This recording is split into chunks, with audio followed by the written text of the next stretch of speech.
Hey everyone, Matt Peiken here. Before we get to the newscast, I want to let you know you can now have this news arrive in your email every weekday morning. Sign up for our newsletter at wakeupavl.transistor.fm. We're also on Facebook and Instagram at wakeupavl.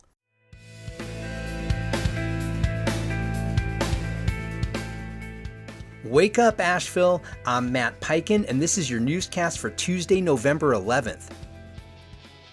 The final part of the Asheville Watchdog's Losing Our Soul series focuses on efforts to stabilize and revitalize Asheville's Black community after decades of decline. While earlier reports examined root causes like displacement and economic disparity, this installment looks at potential solutions, from reparations and housing reforms to education programs and business support. Yet implementation faces legal and political hurdles, and local leaders warn there's no quick fix. Private groups and cultural institutions like the YMI Center and Peak Academy are stepping up, but long-term recovery depends on sustained investment and inclusion. You can read this entire series in the Asheville Watchdog. A potential halt in federal funding could disrupt heating assistance for low-income households across Western North Carolina.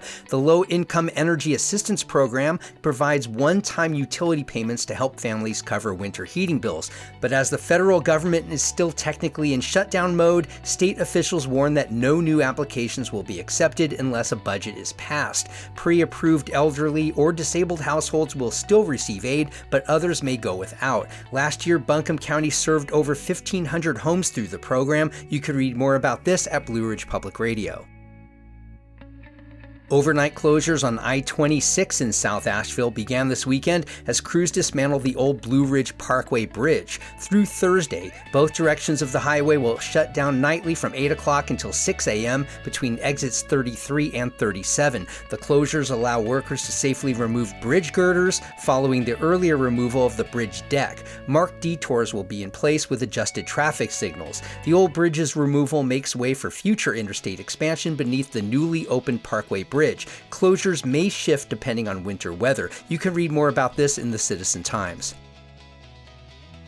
Asheville will host its first PGA TOUR event in over 80 years when the Biltmore Championship debuts in September of next year at the Cliffs at Walnut Cove. Scheduled for mid-September, the event is part of the FedEx Cup Fall and will be broadcast nationally. Co-sponsored by Biltmore Estate and Explore Asheville, the tournament is expected to bring over 100 pro golfers, thousands of fans, and millions in economic impact. It marks the city's first PGA TOUR event since the 1940s and aims to highlight the region's natural beauty. You can read more about this at 828 News Now.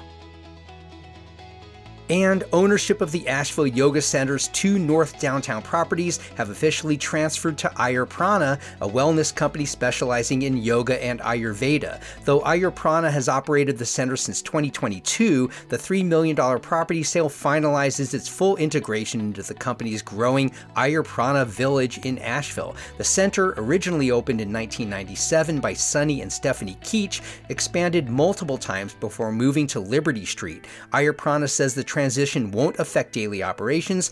Asheville now houses several of the company's wellness sites, including a resort and music venue. You can read more in the Citizen Times. Our daily newscast can also arrive in your email every weekday morning. Sign up for our newsletter at wakeupavl.transistor.fm. You can also find us on Facebook or Instagram at wakeupavl. I'm Matt Peiken. Thanks for waking up every weekday morning to Wake Up Asheville.